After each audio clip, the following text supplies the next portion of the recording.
I pozdrav svima, dobrodošli u novu epizodu. Nekoliko dana je bilo 2 godine kako sam naučio da slažem Rubikovu kocku, pa sam odlučio da vam pokažem koje sve to kocke bile moji mainovi za te 2 godine. Pa hajde da počnemo.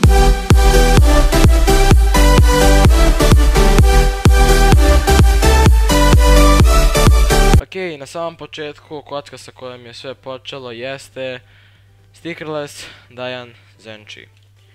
Znači, ova kocka i dan danas, pa dosta dobra, nije naravno na nivou najnovijih kocki, međutim i dalje može da služi početnicima, čak i nekim malo bržim slagačima, da kažem.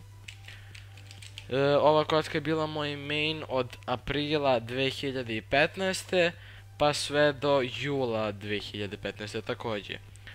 Nakon što nju je zamenila moju Along version 2, koja je i dan danas dosta dobra i možda jedna od omiljenijih mi je kocki. Međutim, nakon nje sam prošle godine, znači ona mi je bila main od jula 2015. pa sve do aprila 2016. Znači skoro godinu dana, skoro godinu dana mi je bila main.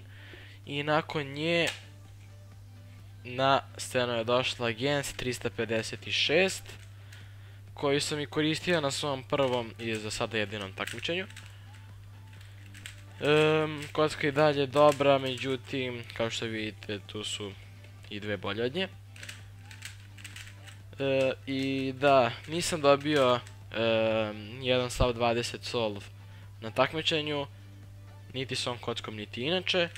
Tako da se nadam da će se to promijeniti sljedeće nedelje. I nakon nje, jula 2016.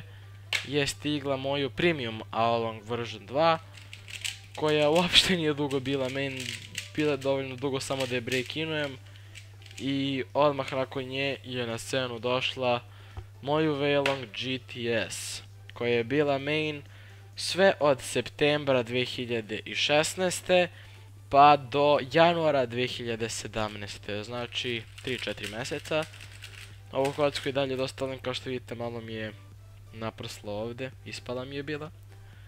I još uvijek je odlična kocka i preporučio bih je čak i sada. Međutim, nakon nje su bila dva veoma, da kažem, maina koja su kratko trajala, to su bila Volk 3 Premium i Gens Air. Između njih sam se dosta mešao, međutim Volk sam koristio možda nekih 2 nedelje, to ne znam da mogu da kažem da mi je bio main. Dok sam Gens 356 Air Premium koristio možda 2 mjeseca, znači od januara pa sve do marta. I moj trenutni main i kocka koju koristim od marta pa sve do sada je Gens 356 Air UM Cubicle Edition. To bi bilo sve, nadam se da ste uživali u ovom klipu, ostavite like, share, subscribe i vidimo se u nekoj sljedećoj epizodi.